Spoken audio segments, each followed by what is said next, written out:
Hey everyone, welcome back to K-Korner, the channel where we dive into the wild world of entitled people and their unbelievable stories. Hope you enjoy it, and without further ado, let's go. I worked as a care staff member for a private company with around 250 employees that provides services for individuals with special needs, including mental and often physical disabilities. We have day habilitation facilities and group homes. In a previous job, I did similar work for the state, but was eventually moved to an information technology IT role. However, I left due to issues with upper management. Before any of this, I was an emergency medical technician and served in the Army, so I know how to protect myself. That concludes my backstory. My boss sent out an email to all staff and held an in-person company meeting because I noted on a form that state inspectors review, client returned from day trip sunburned, disoriented, and dehydrated. Staff with the client reported they passed out. Apparent heat exhaustion, reported to the registered nurse and state authority for possible neglect. The registered nurse apparently never looked at the report before the state auditors came in a week later. Although she did examine the client and agreed with me about the heat exhaustion the next day when she returned to the office from a day off. Fast forward 9 days, and we had an emergency company meeting. The boss handed out a paper specifically instructing every staff member not to do anything outside the scope of their job description and emphasized that they are not doctors. While staring at me the whole time, she called me out specifically during the meeting by name. Fine, I stopped doing anything beyond the exact wording of my original hiring duties. 2 months passed. One day, I received a call about a problem with the computers at the main office in San Antonio, which is over an hour away from my job location. I had traditionally handled all the IT troubleshooting, since I was one of the first hires of the company and had a background in it. The boss called me on my day off and asked me to drive to the main office and fix their computer system. I told her, I cannot do anything outside of my listed duties, per your order. Then I hung up and turned off the phone until dinner. After I turned the phone back on, I received a call within 10 minutes from the company owner. He, who had been nothing but nice to me until now, bluntly asked, "When do you feel like doing your job and getting things working, especially payroll? Don't you want to get paid tomorrow? Get moving, son." That was probably not the best way to start a conversation with someone who wasn't being paid extra for their IT problems. I referred him to the email and in-person letter the boss had put out. I then pointed out how company policy included a no firearms rule, but he always carried a handgun to all company meetings and events on his right hip. I specifically mentioned the model, a Kimber 4. I then politely advised him to find a way to deal with his own problems, as the computers being inoperable was not one of mine, but paying employees such as me was one of his responsibilities according to state and federal law. I hung up and turned my phone off again until I returned to work 2 days later. During that time, apparently, 3 staff members had quit due to not being paid. 18 more were threatening to quit, and the owner had driven over to have a chat with the boss and me. They explained that as a senior care staff member, my job role had expanded over the 5 years I had been there. I countered that my pay had not increased at all since I had been hired. My doing IT work was a favor from me, not a job requirement, and I did not appreciate the lack of respect I had received lately from either of them. I also pointed out that I knew full well that a contract IT company would cost them at least hundreds, if not thousands, for a consultation, and at least $200 per hour, and if I agreed to fix their problem, it would take about 3 hours. The owner offered me a 50-cent raise and 3 hours of overtime. I countered with a public apology from the boss in front of all staff, a $3 per hour raise, and an exemption from the no-carry firearm policy he was hypocritical about. They said no, so I said I would be in the back with the clients doing my job duties, and to let me know when they contacted an IT company and changed their minds. Keep in mind that all the computer systems were effectively inoperable at this point. so the nurses couldn't do any charting. No one could bill time for casework, and the state paperwork, while largely on paper, couldn't be sent. It took them 4 days, who knows how many calls to computer specialists for quotes, and another 8 quitting employees to agree to my conditions, after 4 tries to get me to let go of the concealed carry condition. That was their sticking point. I don't carry a gun at work, and never have, even though in my state it is totally legal, but it bothered me given the absolute hypocrisy of the owner. I would have given up the raise before that. In the end, it turns out that the owner's wife deleted something she shouldn't have had access to, and it took all of 8 minutes to restore the system from backups I personally had on an old hard drive I wasn't using that the company said was an unnecessary cost. My friend from high school has been feeling down for a while. It's her 3rd year of college, and although her parents pay for all her school needs and a little more, her reluctance to get a part-time job leaves her strapped for cash all the time. This led to her spending all 3 of her summer breaks in relative nothingness. She's taking a gap year to stall her senior year, and I offered to host her at my parents' house in my home country. She was ecstatic. I told her to bring enough money to be comfortable but not to worry too much about food costs, as my parents could cover them. For some reason, she thought this meant we would be paying for her ticket. Mind you, a ticket would have cost at least $1,100. Chaos ensued just 2 weeks before her arrival, but she managed to get a ticket, courtesy of her parents. We're in the 3rd week of her stay, and it's been a nightmare. I never knew anyone could change so much in 5 college semesters. Because we had a long-distance friendship, I never saw her behavior in person. Let me just highlight some of the audacity of this girl. She's been avoiding doing the laundry, stuffing all her dirty clothes under the bed. At first, it was because she was too lazy to put her clothes in the hamper. My mom graciously does all our laundry, mostly because she's into fitness and is a busybody. Then when it piled up, she got too embarrassed to admit it. I ended up doing the laundry for her. Her room is a mess from her nightly food binging, and somehow she snuck alcohol bottles into the house. I'm well into my 4th gnat trap in her room because she can't keep her space clean enough to avoid an infestation. She video calls her cousin or best friend in the middle of the night.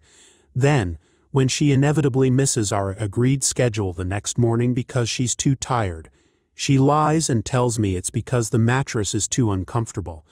I can literally hear her laughing in the other room. We went to a bar.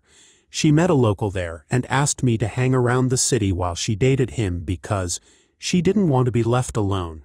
I told her off because I never agreed to being ditched like this, but decided to stick around anyway because I still had things I wanted to do in the city. Come nighttime, I went to pick her up only to see that she changed her mind and went home with the guy she just met.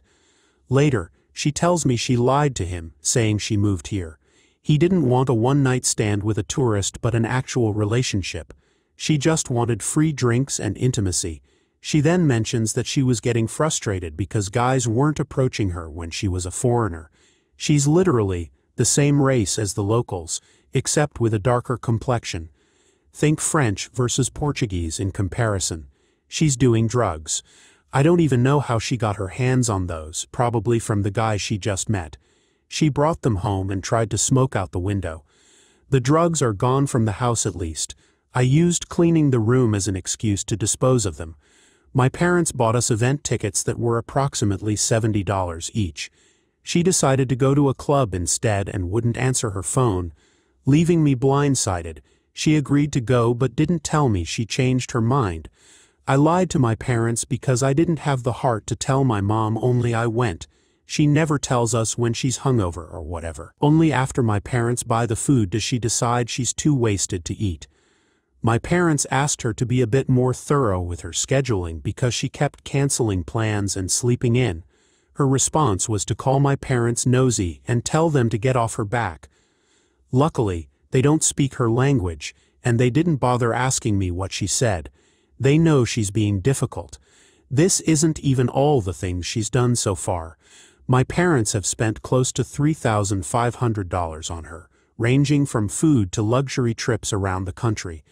They were going to take us for a full-course meal costing around $150, and a trip to another country, but canceled everything because of her behavior. Now she's asking me about these things that were supposedly promised to her, and I just told her straight that she's acting like a pest. I think she knows our friendship is over. She came out of the room yesterday after a day-long rest, pretending to have starved from stress. She has snacks stashed in her room, and when I peeked in to see wrappers on the floor, she slammed the door in my face so I couldn't see the mess. She claims that she's just depressed and didn't realize my family had all these Eastern rules that were too foreign for her comprehension. Rules like no shoes in the house, and well, not turning the room into a pigsty. We both literally grew up in the same Western country, so these rules being too Eastern for us is new to me. This isn't even considering her family is also from an Eastern country. She sat me down to tell me we need to communicate better on what I expect from her since we're adults now. But I don't see why I need to communicate that she shouldn't be putting half-eaten ramen in the closet for 2 weeks.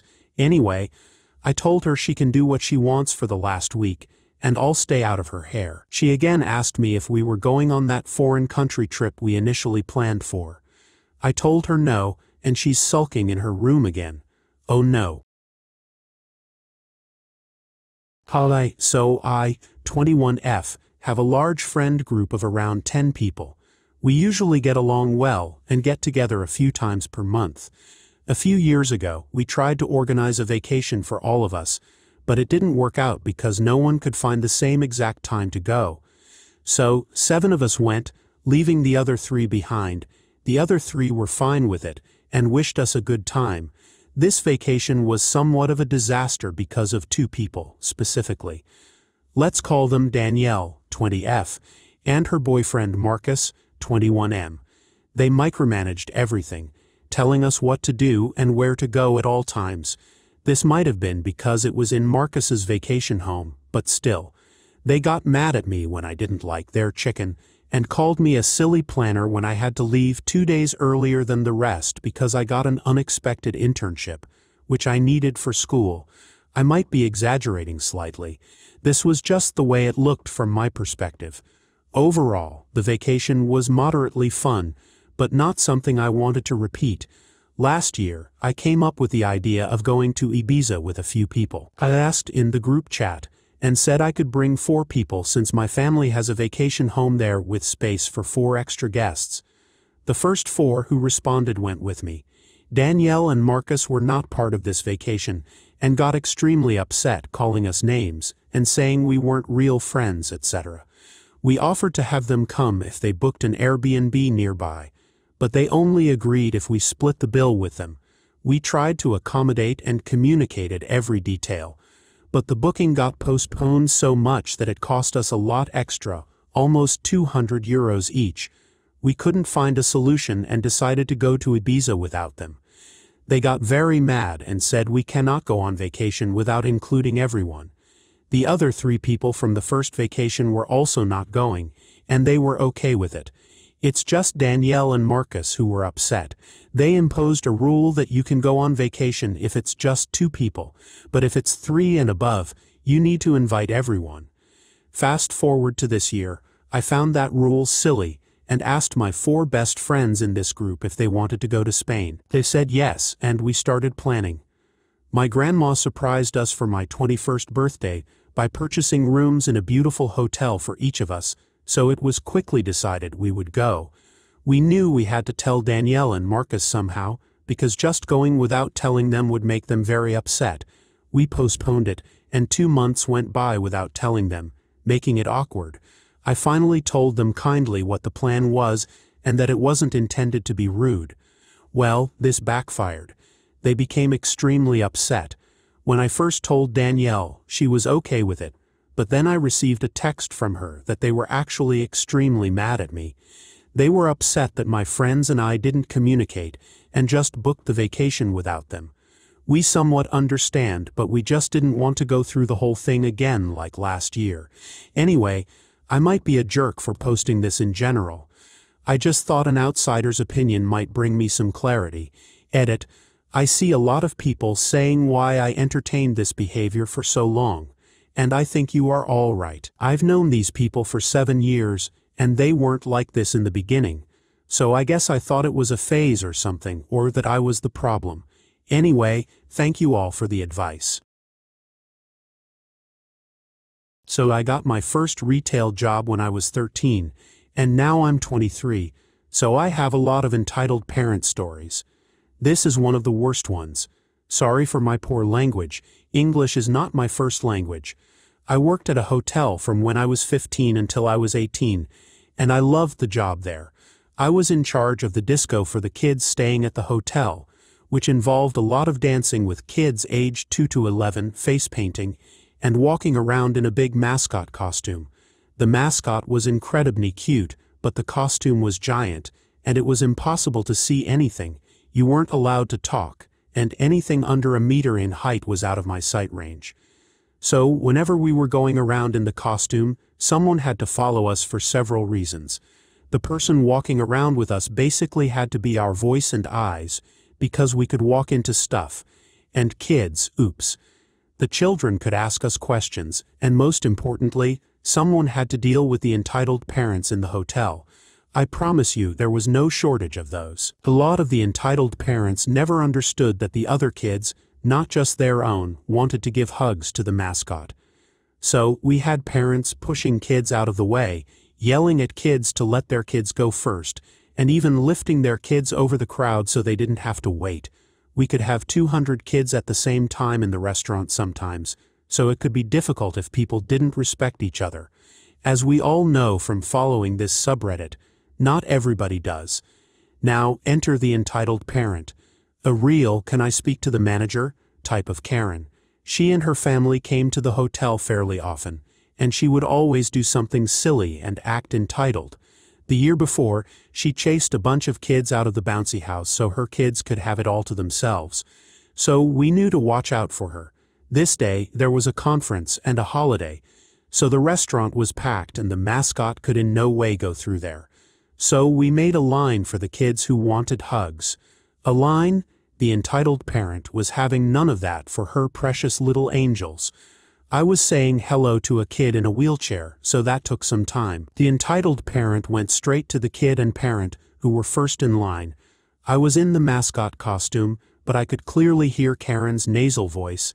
"Hello, my family and I are in the middle of dinner, and we want to say hello to the mascot as quickly as possible, so we have to go in front of you." The little girl's dad said clearly, "We are in the middle of dinner too, and we were here first. Sorry, but your kids have to wait in line like everyone else. That won't do. Come here, child, and say hello to the nice mascot." She was also trying to get past the kid in the wheelchair now. The dad said, "You are not allowed to just go past everyone else. Be an example to your kid and learn some manners." Ouch. I knew the entitled parent enough to know this would be a situation, and I squeezed my companion's arm. She stepped in. "Sorry, but you have to go to the back of the line. Everyone here needs to do that." Karen got angry really fast. "You do not talk to me like that, you witch." She kept arguing with my companion and some other parents, getting louder. The manager, of course, heard her and ran over. "Manager, you need to go out of the restaurant now." Karen refused, of course, and the manager strictly but firmly took hold of her arm and said, "Please come out with me for a while." Karen started screaming at her too, and a waiter came and took her other arm. They were ready to take her out of the restaurant and away from the kids. When the manager and waiter started to move Karen, she went wild and started kicking. She actually kicked the young girl in the face. The dad of the young girl was quite a big fella, and of course, he almost attacked Karen but took care of his daughter first and foremost. Thank goodness. She had a broken nose. The young girl's mom came over and took care of the young girl, and the dad went after the manager, waiter, and Karen. The police were of course called and charges were pressed against Karen. She was also thrown out of the hotel with her family. I don't feel bad for her husband, he was a fool too, but I felt bad for the kids. The 4-year-old girl who was kicked in the face still had a small scar on her nose the last time she came to the hotel, but thank goodness nothing more. She didn't seem too scared to be there. I always took extra good care of her after that episode. Unfortunately, I don't know what happened to Karen after that with the police and all, but I never saw her again, and thank goodness for that. Enjoying the stories yet? If you do, please subscribe, like, and comment. This happened to me yesterday. If you don't know, I used to work in retail. Now that I don't, I do my best to make other retail employees' lives just a little better. For example, I hand money directly to the cashier instead of dropping it on the counter, and if I see someone being rude to an employee, I step in and say something. I was at our local Walmart and headed to the checkout when I heard a man yelling at a store employee. I finally had enough of this unpleasant person yelling at this poor woman. The following conversation took place. Cast EJ equals entitled jerk SE equals store employee me equals me EJ. You're wrong. SE. Sir, I'm not wrong, it's the law. EJ. You're wrong, that is not a federal law. You're just trying not to sell me what I want. If you keep doing what you're doing and keep lying, the doors are going to shut. EJ finishes paying for his items at self-checkout. You are wrong. Me. Finally having enough. You are a man. Quit being disrespectful to that lady. EJ, this is none of your business, guy. I'm not being disrespectful. I'm telling her she's wrong. Me. It doesn't matter. You've spoken your piece and paid for your stuff. Shut up and leave. EJ***, you need to watch your mouth. Me. I didn't say anything wrong. Shut up and leave. EJ approaches me aggressively. Me. You don't scare me. Now shut up and leave. EJ gives up and leaves without another word. My friend who was with me asked the store employee what that was all about. Apparently, EJ was trying to buy Sunny D vodka. I just looked it up, and yes, it's real, and his 15-year-old daughter scanned the item. In Mississippi, if anyone touches alcohol or tobacco, and they look underage, by law, they must be asked for identification. If the person with them is underage, the employees are not allowed to sell the alcohol or tobacco. Plus, the employee will lose their job because technically they sold to a minor. So what happened was the 15-year-old touched and scanned the vodka, and SE voided the sale. EJ got angry and started yelling at SE when she told him it was the law. I'm not sure if that is the law everywhere, but it is the law in my state to ensure minors don't get sold alcohol or tobacco, and the adult does not give the alcohol or tobacco to a minor. I know that if a minor wants to get their hands on alcohol or tobacco, they can, but at least it's a kind of deterrent. Edit, ***, I added more to the dialogue that I previously forgot to include, hoping to make things clearer. The store employee was an elderly woman doing her best to stand her ground while also looking around for help, but none came. That is why I stepped in and said what I said. I live in the South, and I grew up with the understanding that you don't disrespect a lady like that. I'm in no way, shape, or form saying women are weak, and that they are damsels in distress, but it's one of those things. If you see something, say something. This lady was also a customer service manager, so in terms of power, she was the lowest person on the totem pole. An assistant manager should have stepped in, but for some reason either they were on the way and I stepped in before they got there, or they came in after the confrontation because they heard the yelling and shouting. Regardless, I'm not going to sit by and just let an unpleasant person yell at someone just trying to do their job and trying not to get A, fired, or B, arrested for selling alcohol to a minor. To clarify, since some people didn't know previously, this stuff all happened months ago, which is why I made 3 posts so quickly. After the social media incident, soon-to-be ex-wife tried one last desperate measure to get back at me, which was to track down my mother that I was NC with. She probably found her through Facebook, because I know my mother has an active page there. My soon-to-be ex-wife knew exactly why I'm NC with this woman. I told her for years the things my narcissist mother did to me, but she went to see her anyway. Either she was looking for a replacement maternal figure, or she just did it entirely to spite me, or maybe even both. Either way, we all know she's petty AF. Despite being years NC, my mother wasn't far away. I never really moved far from where I was raised, and my soon-to-be ex-wife fed my mother a very embellished sob story. I got a call from a number I didn't recognize, and it turned out to be my mother. First words out of her mouth were, "How could you?" She wouldn't even give me time to speak by just saying, "I don't want to hear your excuses." Then she went on a rant about the lies soon-to-be ex-wife told her. I just ended the call about halfway through said rant, and then blocked the number. I remember thinking to myself at the time, just great, the two people I hate most in this world are now banding together. Soon-to-be ex-wife also figured out where I live. I don't know how, but it doesn't really matter anymore. What did matter was she showed up with my goddamn mother. This woman was just as bad as I remembered her, except now she has bleach blonde hair. She's still dressed as if in denial about her age, and was still judgmental and narcissistic. But the moment she started yelling at me, I snapped and lost it on her and soon-to-be ex-wife. I started ranting about all the stuff soon-to-be ex-wife and her mother had put me through, and how I wasn't surprised that my own crazy mother would side with a toxic liar like her without even questioning what my half of the story was. I ended up ranting about a whole lot of the stuff that happened, and for once my mother looked damn scared of me and didn't even try to counter. I don't know how long I was ranting at them. It was just word vomit and yells-plaining to the point I almost mentally checked out while my mouth did the work. But I told my mother all about the things my soon-to-be ex-wife and Mill did to me. About the theft of my collection. About Mil's hoarding and the condition of her house. About how she and soon-to-be ex-wife trapped me in a fake marriage. How soon-to-be ex-wife admitted to trying to baby-trap me, and then bringing my own mother over to try and stick it to me. I looked over at soon-to-be ex-wife and said if her big plan was thinking my mother had any power over me, she was even dumber than I thought. And yeah, I ranted about how soon-to-be ex-wife thought my skeleton key collection was worthless, and exactly how and why it wasn't. Police eventually showed up because a neighbor had called them. I had a CCTV camera going inside my apartment watching the door, and it saw enough. So there was video proof. I never laid a finger on either of them, at least. The police broke things up and escorted soon-to-be ex-wife and mother away. The cops thought I was the bad guy at first. A grown man yelling at two cowering women didn't exactly look good, but they took the time to listen to me, and I showed them the camera footage.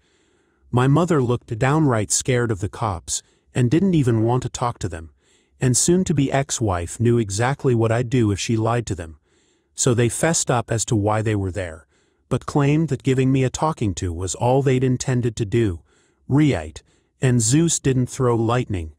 Oh wait, he did. Who knows what those two would have tried were it not for the police and my temper. No one was arrested, but I made it clear I didn't want my mother or soon-to-be ex-wife coming back. Right after they left, I went to the police station and filled out a report on the incident for a paper trail in case of future stalking. Even though one of the officers tried to tell me that was too much for the situation when all they did was show up at my door.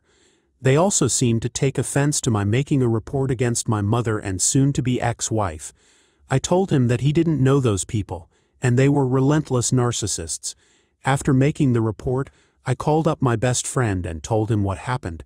He asked if I wanted to go riding to clear my head, and I said yes, and we went out bike riding till our legs were numb. The next day I texted my mother from the number she'd called me from, and explained some things in detail, and I even sent screenshots of proof I had on some things. I made sure to do all this in text for two reasons. 1. So I wouldn't have to actually hear her voice, and 2. Because I could screenshot all the texts and give them to my lawyer for my divorce case against soon-to-be ex-wife. My mother said soon-to-be ex-wife told her a very different story, that I had been abusive in various ways. I told my mother she was free to have a relationship with soon-to-be ex-wife, but I wanted nothing to do with either of them. And I'll call the police if either of them show up at my apartment, or any future one I may be living in ever again. She did not message me back for several days. I also sent messages about what happened to other relatives and asked they be passed around just in case soon-to-be ex-wife went crying to them too, which I guess she was smart enough not to bother doing, because none of them heard a peep from her. Soon-to-be ex-wife ended up having a huge fight with my mother, in which my mother kicked her out. My mother finally texted me back and said she wasn't willing to risk staying on soon-to-be ex-wife's side when it meant being dragged into the crossfire. Then she gave me a short sort of apology, which I accepted as good enough, because getting my mother to apologize for anything is like pulling teeth. I stated I still don't want a relationship with her, because I know she still defends the way she raised me. She told me she understands, and then said to have a nice life somewhat passive-aggressively. Then I reblocked the number. Soon-to-be ex-wife has not yet retained a lawyer for our divorce, then or now. I'm pretty sure she realizes she can't win with all of the evidence I have against her. Every dumb thing she did gave my lawyer more ammunition to work with. She hasn't been fighting back much at all. Not that there's anything to fight over. Our formerly shared bank account and rented house were our only joint assets, but I took my name off the account and we both moved out of the house. My credit is locked down, I have cameras, and I'm taking no BS from her. I think she may be scared of me now. Not long before I started posting again, she'd moved out of the state too. She apparently got a job transfer and notified my lawyer she was leaving and where she was going. But she'll be back whenever she needs to appear in court. So unless something else crazy happens, I won't be needing to update again until after the divorce. I'm a woman in my 30s, have been a people pleaser my entire life. I have been working in marketing for over 10 years. Over the years, I've had my fair share of bosses who were good, average, and some who were terrible. One boss in particular stood out as awful. This story is from about 5 years ago. Pamela, in her 40s, not her real name, was the vice president of marketing and sales for a mid-size retailer. She started at the company a few years after I did, and if rumors were true, she was the fourth pick for the position, and was simply hired to appease shareholders. I was a manager under her, and my entire job was to ensure the website and stores had their products merchandised properly, received all their monthly sales materials, managed advertising, set up and managed the department's budget, project managed all department projects and operations, created reporting to reflect sales, managed presentations and creative briefs for future projects, etc. In short, I did her work and all the administrative tasks to keep the department afloat. I managed all this because I had access to her email, and often sent emails on her behalf to keep the department functioning. Pamela spent most of her time showing up after 10 a.m., taking business lunches, and planning company parties. I don't even know why we did those, but I planned those too. I consistently questioned why she spent so much of our budget on these events when we didn't have the budget resources for any of it. Pamela told me to take from future months' budgets to pay for the current month's overspending. So, at the start of every month, I had an original budget, and by the end of the month, I had to turn in an edited budget, edited under Pamela's direction, that made it look like Pamela's spending was under control. This is important for later. I definitely made mistakes here and there, being in charge of so many tasks, and constantly found myself working 12-hour days, split between being in the office and working after my child went to bed. Weekend work was also done before my family woke up and after they went to bed. During Pamela's first major holiday season, sales were terrible. Pamela kept changing her mind on the visuals for the stores, kept bringing on new advertising and public relations agencies to bring in sales. All these agencies consisted of her personal friends, and ignored our buying and merchandise team's planned promotions for her own better ones. At this time, I had been dealing with an ongoing infection that turned into sepsis, and I was hospitalized. The doctors and my husband said it was due to the stress of work, and that I needed to take a break. As I recovered, I realized how much I was hurting myself, my family, and even the company I worked for. Eventually, my old habits got to me, and I checked my phone and looked at mine and my boss's emails. What I found made my blood boil. First, I received a lovely bouquet of flowers from upper management wishing me well, and I knew that Pamela organized the delivery. She sent me her favorite flowers. I went to her inbox to put the receipt in the correct folder to send to accounting when I returned. At the top of her inbox, from the past 3 days, were emails clearly not related to business. What I found in her emails was Pamela emailing her personal friends, complaining about how I couldn't just shake off sepsis and get back to work. She also complained that she couldn't find any of my notes, spreadsheets, or documents for any of the work she was technically in charge of. They were on our shared drive labeled very clearly. Finally, I found an email where she asked a friend from a previous company for advice on how to bring in sales and save her job. In this long thread, this old colleague asked if there was anyone managing most of the work. And of course, Pamela said I was. This colleague explained that clearly it was my mismanagement that was causing issues, and that I could be blamed if sales didn't pull through by the end of the season.